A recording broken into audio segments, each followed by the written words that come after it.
अकाल, उसी में तो मर जाओगे, प्रभु के साथ कब जाओगे?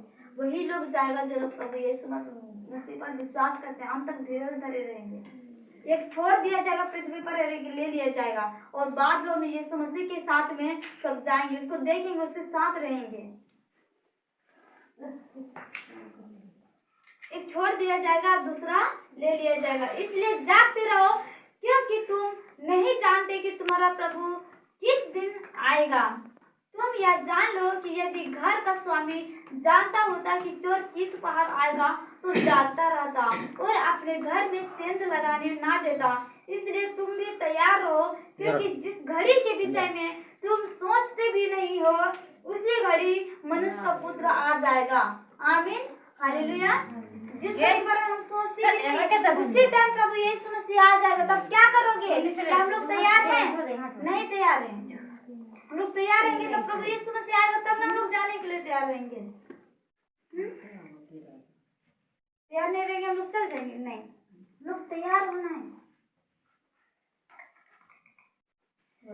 जब पढ़ाई वाला एग्जाम, जब परीक्षा जब आता है ना, अरे हमको ये सब पढ़ना है, हमको मैथ में पढ़ना है, हमको इंग्लिश में, हिंदी में ऐसे पढ़ना है, हमको अंग्रेजी में ऐसे पढ़ना है, एग्जाम आ रहा है, जितना नजदीक आएगा एग्जाम उतना हम लोग क्या करते हैं? दिन रात पढ़ाई करते हैं, रात भर में। हम कितना पढ़ाई किए हैं? रात भर में। फिर एग्जाम, जितना एग्जाम आ रहा है उतना तैयारी, और उतना आंख में नींद नहीं, मुंह में खाना नहीं तक जाता था, कहीं हम परीक्षा में फेल नहीं हो जाए, ऐसा सोचते थे कि हम लोग को परीक्षा में फेल होना है। ये एक परीक्षा है, हम लोग को तैयारी करना है अंत तक समय, इनके हम लोग को एग्जाम आने वाला है। हम लोग एग्जाम के बाद हम लोग को रिजल्ट जब सुनाया जाएगा, प्रभु यीशु मसीह जब सिंहासन पर बैठेंगे, न्याय के सिंहासन पर, तब हम लोग को फेल नहीं होना है, हम लोग को पास होना है, हम लोग को स्वर्ग राज्य में प्रवेश करना है। जब कोई परीक्षा लिखता है और जब वो पास नहीं होता, जब फेल होता है, क्या आगे क्लास जा पाता है? नहीं जा पाता है, क्योंकि वो फेल हो जाएगा तो कैसे जाएगा? इसलिए हम लोग प्रभु यीशु मसीह जब आएगा तो हमें पास लाना है, हमें टॉपर, हमें फर्स्ट डिवीजन लाना है। कैसे? उस चीज के लिए तैयारी करना पड़ेगा हम लोग को। तैयारी कैसे करना? अपने सारी संचलन, कोई बोले तो बोले, कुछ भी बोले, उसके बात को नेगलेक्ट करके हमको प्रभु के बारे में सोचना, प्रभु वचन के बारे में सोचना है, पवित्र आत्मा से बोलना, पवित्र आत्मा हमको सिखा समझा कैसे चलना है, कैसे बोलना है, कैसे देखना है। जो बोलने के लिए नहीं है, जो सुनने के लिए, जो देखने के लिए नहीं है, जो मन में सोच विचार करने के लिए, वो चीज हमारे जीवन से दूर कर। प्रभु यीशु मसीह आपके लहू लगा देते हैं अपने शरीर में, कि हमारे शरीर से कोई भी पाप ना होने पाए। हालेलुया। अगर हाथन धवाई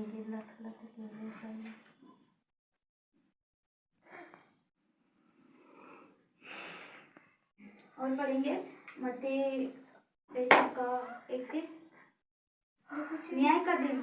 जब मनुष्य का पुत्र अपनी महिमा में आएगा और जब स्वर्गदूत उसके साथ आएंगे, तो वह अपनी महिमा के सिंहासन पर विराजमान होगा। जब प्रभु यीशु मसीह न्याय करने आएगा तो अपने सिंहासन पर विराजमान होगा, वो बैठेगा सिंहासन की कुर्सी पर और वो न्याय करेगा। कैसे न्याय करेगा? और सब जाति उसके सामने इकट्ठा की जाएगी। जो लोग मरे हैं, जो लोग जीवित हैं, सब लोग आत्मा में वहां पे जाएंगे प्रभु यीशु मसीह के सम्मुख में, और एक दो साइड खड़ा होंगे। आगे हम लोग पढ़ेंगे, और सब जाति उसके सामने इकट्ठा की जाएगी, और जैसे चरवाहा, प्रभु यीशु मसीह हमारे चरवाहा है, भेड़ों को बकरियों से अलग कर देता है, वैसे ही वह उन्हें एक दूसरे से अलग करेगा। वह भेड़ों को अपनी दाहिनी ओर और अपनी भेड़ों को दाहिनी ओर और बकरियों को दाहिनी ओर, बकरियों को बाईं ओर खड़ा करेगा। तब राजा अपनी दाहिनी ओर वालों से कहेगा, हे मेरे पिता के धन्य लोग, आओ उस राज्य के अधिकारी हो जाओ जो जगत के आदि से तुम्हारे लिए तैयार किया गया है। अपने बकरियों से क्या कहेगा? कि हे मेरे पिता के धन्य लोग, आओ उस राज्य में प्रवेश करो जो जगत के आदि से तुम्हारे लिए तैयार किया गया है।